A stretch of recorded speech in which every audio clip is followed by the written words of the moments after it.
Rick and Morty comic issue 27. I think I remember the last panel of this based on its title. We start out with Jessica saying that she can't go to the dance with Morty as there's a giant monster that was killed right behind her and a bunch of city buildings covered in slime with a yellow sky behind her. I guess she just ran into Morty and just happened to meet him at a bad time, because otherwise he might have asked her long before this. At least she said sorry. This is why I always liked her. She's not mean to him, or even rich, like Trixie Tang. She's a girl that a main character has an unrequited crush on, but the series subverts her expectation by not having tons of mean-spirited comedy with her at every chance. It's merciful for a dark comedy, that she's not rejecting Morty all the time. Morty asks if it's because of the beard because it's Rick's fault. I at least like that being in Rita Res is humorous here because it helps lampshade how ridiculously outlandish Rick's adventures are out of context. I guess the alien came through Rick's portal when he was running out of the planet it was on, and that's why it's on Earth. Either that or it's a parallel Earth. Rick says it was Morty's fault for touching the meteorite, but it's amusing because he's not outright being mean to him. Instead he's so casual, like, "Hey, don't blame me, I told you not to touch that meteorite." But then why did he touch it? At least Jessica acknowledges that she thinks Morty's really sweet, and she says that Brad already asked her and he's getting a limo and all of their friends will be there, and says pointlessly that Morty's only friend is his grandpa, who's too much of a too cool for school tsundere to admit it. She does have a point though. She's only got so many teenage years to party, and she'd miss out on a huge party if she went with Morty instead of her boyfriend. So she doesn't have a choice. She then lampshades that what Morty goes through is weird while looking scared. So she wouldn't like Morty's adventures, but to be fair, Morty doesn't like Morty's adventures. And Rick still forces him to go. Morty's mature about this, saying that he understands. This is so much better than Fairly Odd Parents. I think Timmy would just not understand and beg her to change her mind and annoy her. Rick lampshades that Morty does deserve her respect more because he stopped an interplanetary war by using a meteor gun on a kaiju to save a princess, who was on Earth for no explained reason. Morty just says that he's not making it any better. This princess is only memorable after the first read for one thing. Although I read this whole comic in just a few sittings, so that could be why not all of it sunk in. But that's another good moment here, because Rick tried to defend Morty and admitted that he respected him, even after he said they weren't friends. I guess he felt guilty about it, because he didn't have to do that. But Jessica should have at least said she respected Morty for saving a princess at all. It's unrealistic that this wouldn't give her any respect for him. Jessica then tells Morty to not wait until the day of the dance to ask someone to it. But again, she's at least trying to be polite, complete with waving goodbye. And Morty's mature enough to be calm and admit that it's good advice. And at the same time, I can't blame Morty for having that problem because he had every reason to be too shy to ask her until the last minute, and that made him relatable. Still, this is boring. There's another sweet moment as the princess says she's really grateful for him saving her life. And it's sweet because she said this after saying that she overheard, so she's compelled to do this because she wants to make him actually feel better. Of course, the story won't say this heartwarming because it's a dark comedy, but these moments are still valuable. Morty's humble, saying it was no big deal. It really isn't. And she says that she'd love to go to the dance with him, justifying that it'll be a couple of days before the Martian consulate can pick her up, as opposed to Rick simply being able to teleport her home in a second. Shouldn't she realize that? It's just a lame excuse. It's nice to see Morty so happy. It's relatable. Well, yes, if he really loved Jessica, he would have no interest in dating anyone else. I can't blame him much, because he hasn't gotten to even try to date Jessica yet. So how could he grow attached to her enough as a life partner to only want her? It's only smart to give the only girl who actually wants him a chance. She then weakly justifies that they have a lot in common because they both saw a level 5 king beast, which sounds like it's an RPG monster, not an alien. It's amusing that Rick responds to being told they should clean this up with, probably. And then he drinks alcohol, and casually makes a portal home instead. That's so him. Morty says he's seen alien species before, and Rick was growing them, revealing that he has more in common with her than Jessica. That's why she'll be killed off later, because this is a hope spot. Yeah, I'm gonna say that right now so your hopes won't be up for too long. Then it won't be as disappointing. It's amusing that Jerry said, Rick, did you bring some Martian into my house? Because imagine that out of context, and this is a more normal guy. Rick then jumps at the chance of seeing better than him, saying that he's not a bigot. But then more characteristically reveals that he's just messing with him and she is a Martian. Huh? But Earth is portrayed as just like our Earth. Is that why the Earth already knows about aliens? Because their universe's Martians visited it?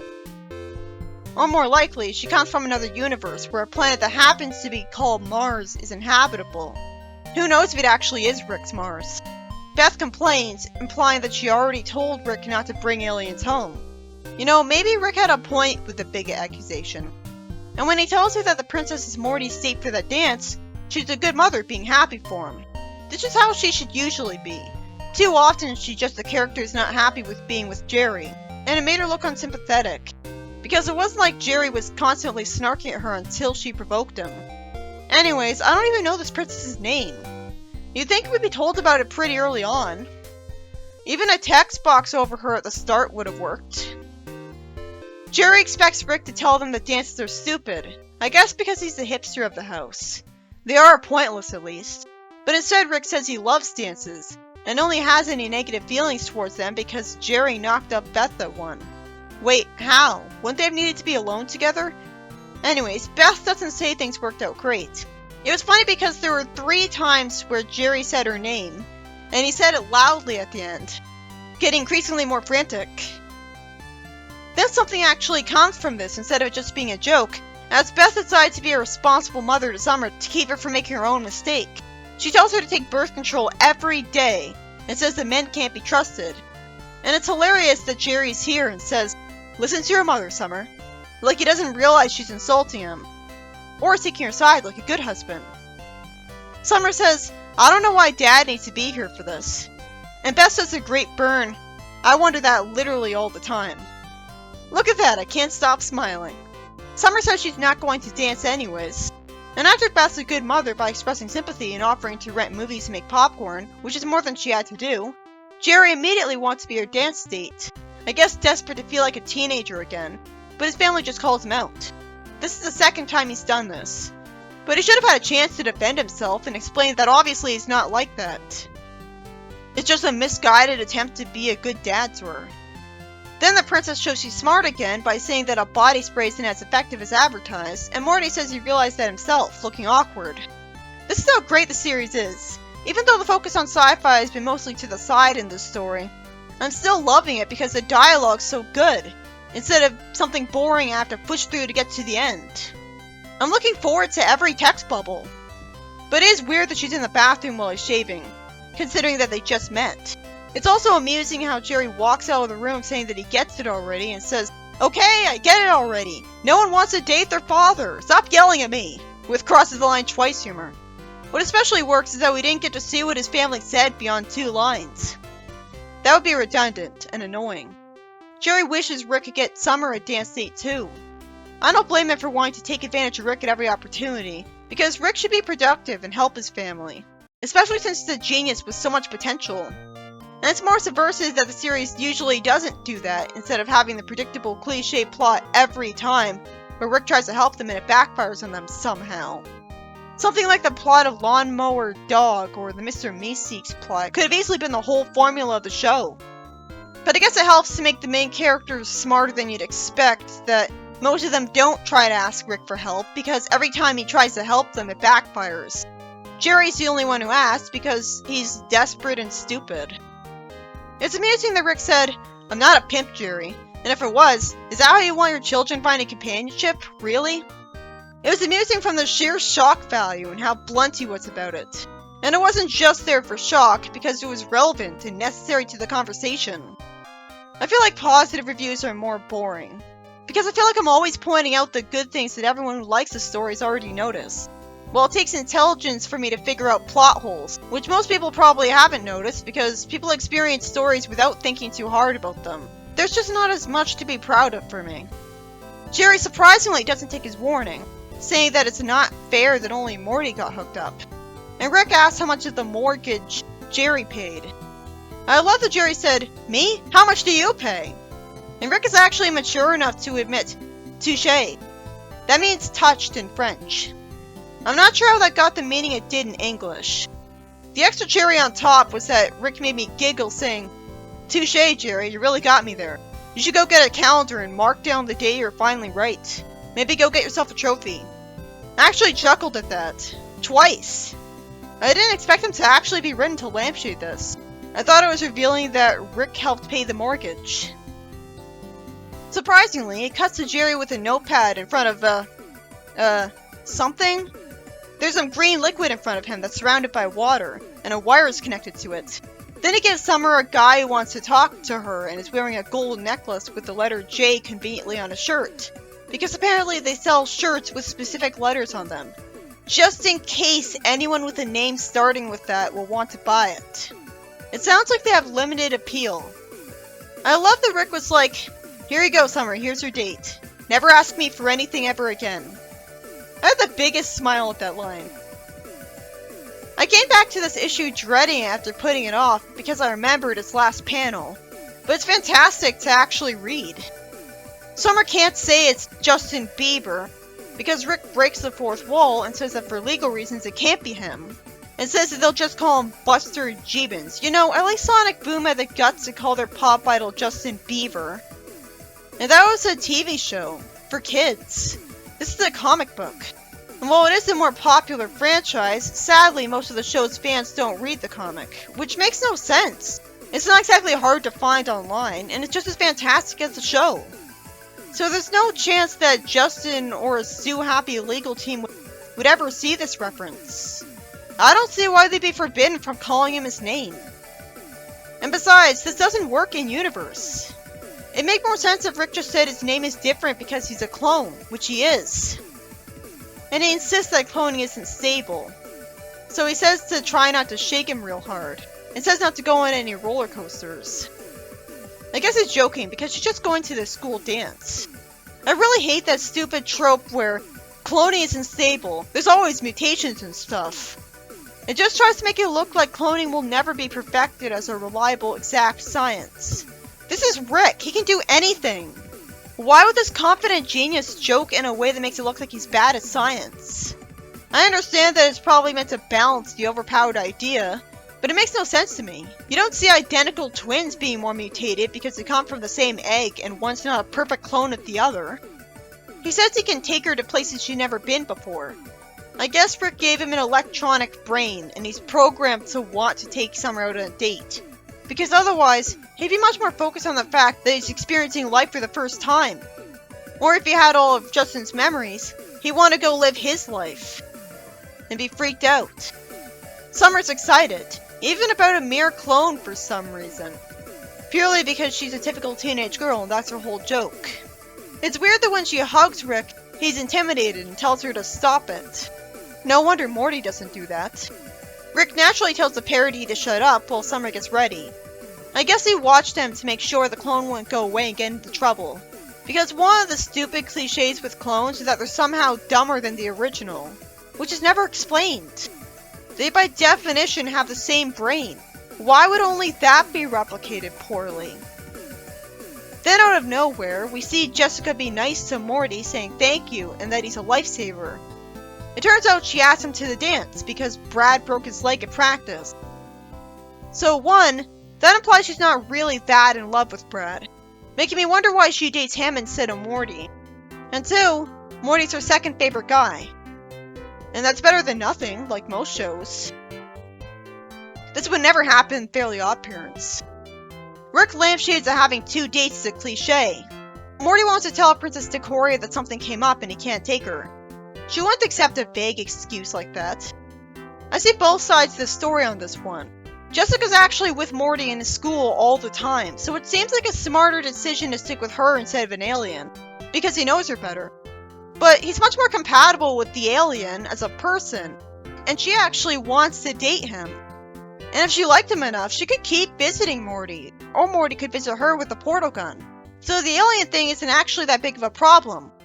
Especially since Morty and her are too progressive and desperate to care that they're not of the same species. And Jessica's obviously only dating him for 1 day, because he's her backup. So what's the point of going with Jessica one time and throwing out his chance to start an actual relationship? even if this might be his only chance to actually go on a real date with Jessica, and to the dance at that. And he's waited for that for a long time. Obviously, the smart choice would be to go with Decoria, who he could actually have a conversation with, even about Rick's adventures. I can't imagine him having any kind of conversation with Jessica. He would just have awkward small talk. And Rick has another smart point that if he upsets a princess, he could start an interplanetary war. So there really is no choice. This is the problem with dating a person with a position of power over you. But at the same time, I understand why his emotions would be telling him to be with Jessica after all this time of waiting, who he's more familiar with, instead of taking a chance with a new girl. Of course, all of this will be a moot point because it's a dark comedy that focuses on the status quo with episodic stories. So he'd never be allowed to have a girlfriend, not even for 2 issues. Even though it could work just fine because he could just be shown on a few dates for a couple seconds every so often, and still be adventuring with Rick most of the time. And we get to see him and a girl showing their compassion for each other. So why is even a minor change like that, which does nothing but good, too scary for a show with gore in it? Him dating Jessica wouldn't actually matter, and it'd certainly be a better change to the status quo than Jerry getting divorced and his kids angsting about it all season, because it'd be positive instead of dark. But I do respect the show for at least trying to change the status quo for once, because it didn't have to do that, and you don't want to get stale. Morty admits that he's not smart enough to run around back and forth all night trying to deceive people. Then Rick reveals spare parts, the Morty clone. Not only do I love this, but it's also great writing that reminds us he was dabbling in cloning right before he reveals this. It was already a Chekhov's gun because of the Justin thing. But this makes sure you had the cloning on your mind already instead of forgetting, so that this wouldn't come out of nowhere as a Deus Ex Machina. It wouldn't be anyways, because he's made clones since Season 1. And guess what? Those clones weren't stupid and unstable and unreliable. They were just as smart as the original. Why wouldn't they be? Rick made his clones have a body to reincarnate to after death. It makes no sense that his cloning prowess would downgrade itself just to create the conflict for these plots. We didn't even need that to happen.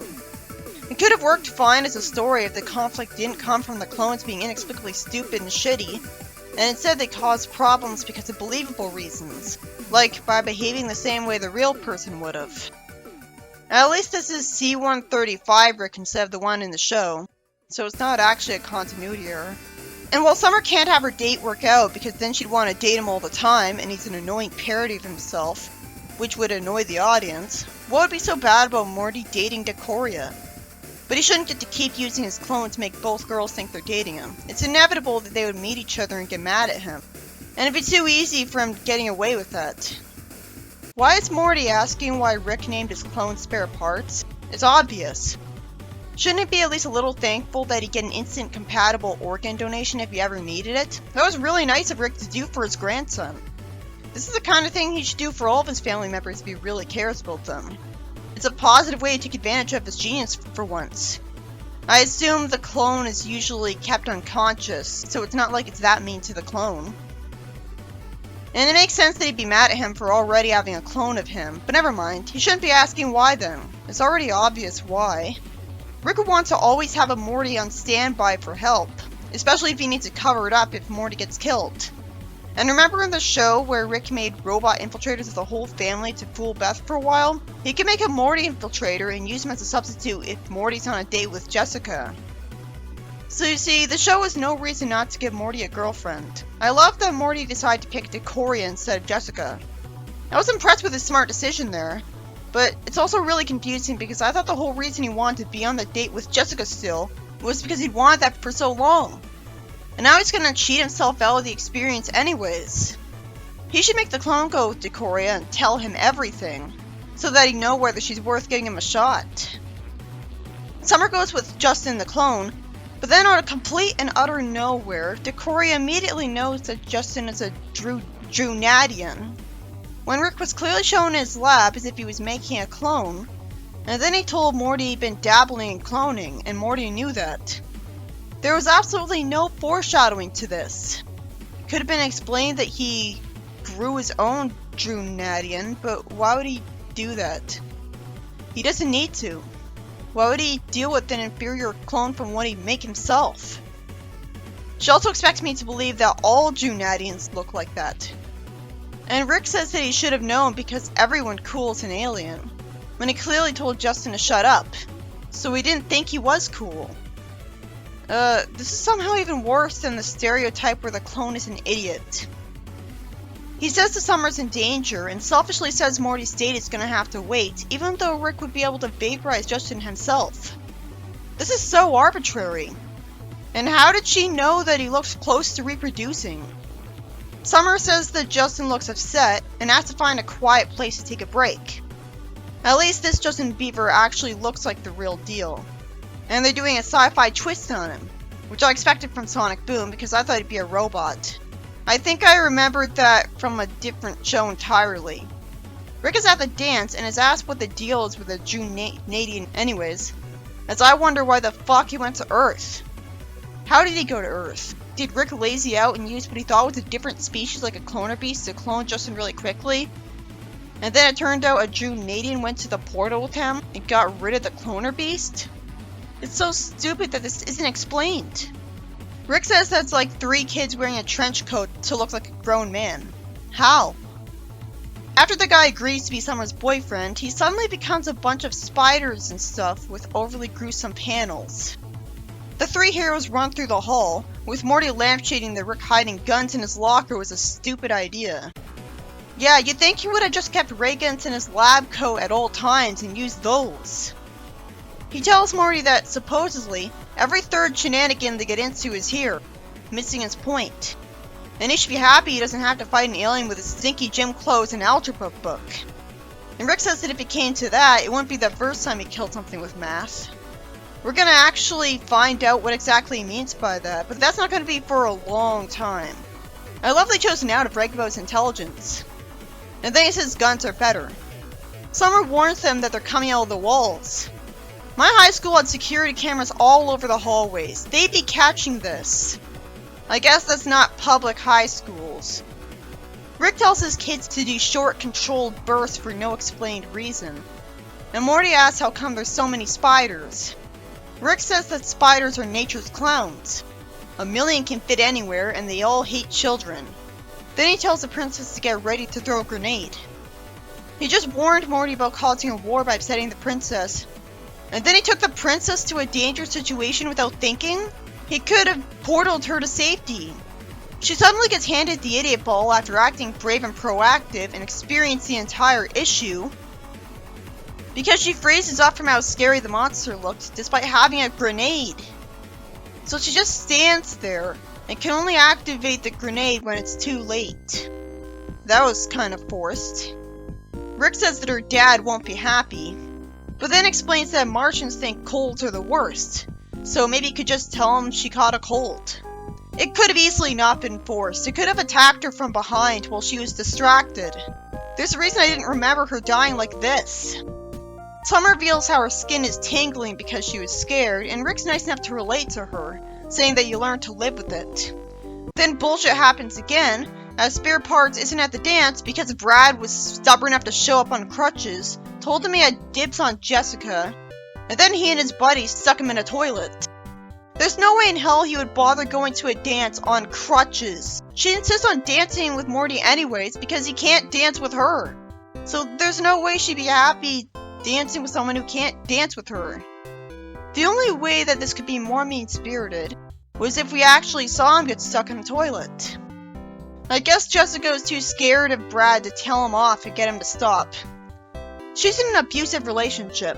It's not like we've seen him hit her or insult her, I guess, but still, that's the only way she's putting up with him being like that. That's another reason she should be dating Morty. Morty wants to just go home, make popcorn, and watch movies. Rick says that he would, but they're playing a song he likes and he wants to dance. And somehow the teenagers are happy to see him, even though he's just some random old man they don't know, and he looks dirty. But I guess everyone knows who Rick Sanchez is, and he already visited the high school, so they know he's cool. No wonder he spends so little time on Earth. He's probably sick of being so famous.